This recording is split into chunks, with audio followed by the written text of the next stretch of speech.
آپ کی party torch bearer ہے کہ پاکستان میں احتساب ہونا چاہیے شفافیت کے ساتھ. وے فارورڈ کیا ہو؟ کیونکہ 3 سالوں میں آپ وہ چیزیں نہیں کر پائے. آپ نے لوگوں کو پکڑ کے اندر ڈالا، کچھ نہیں نکلا. اپنے لوگوں پہ الزام آئے، بندے سیک کر دیے، ابھی تک سزا کا عمل آگے تک نہیں بڑھا.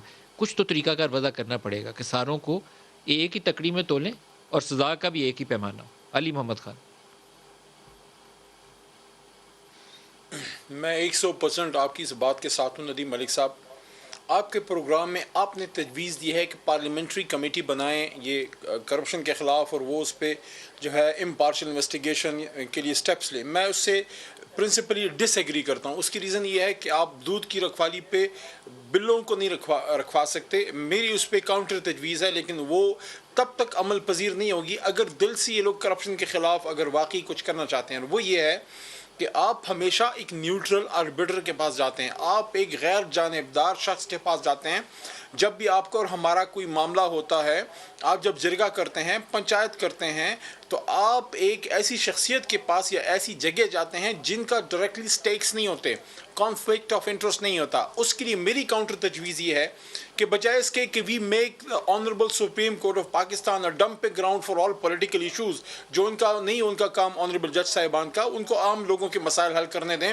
میری تجویز اس پہ کاؤنٹر یہ ہے کہ ایک انتہائی کریڈیبل سول، سابقہ کوئی چیف جسٹس، سابقہ اس لیے کہہ رہا ہوں تاکہ اس کے پاس وقت ہو کام کرنے کا، اپنے ساتھ اس کے سینئر ترین پینل آف ججز، ایک جوڈیشل کمیشن ہو جو 24 جو ہے اس راؤنڈ دا کلاک کام کرے، مہینے کے 30 دن کام کرے، ڈے ٹو ڈے کام کرے. اور اس میں سب سے پہلے علی محمد میں والنٹیئر کرتا ہوں کیونکہ میرے 8 سال ہو گئے ہیں، 7.5 سال پارلیمنٹ میں. سب سے پہلے میرا نام اس میں ڈالیں اور مجھے ویٹ آؤٹ کریں. میں دہرا کے سن لوں آپ سے، آپ کہہ رہے ہیں فارمر آرمی چیف کی سربراہی میں چیف جسٹس آف پاکستان، سابق چیف جسٹس آف پاکستان ہو، ساتھ میں ان کے ججز ہوں.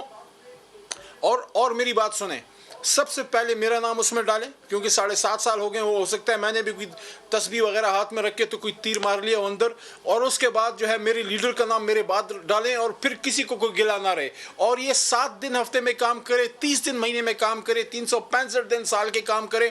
سب اس کو سپورٹ کریں اور اس کو تمام ادارے سپورٹ کریں.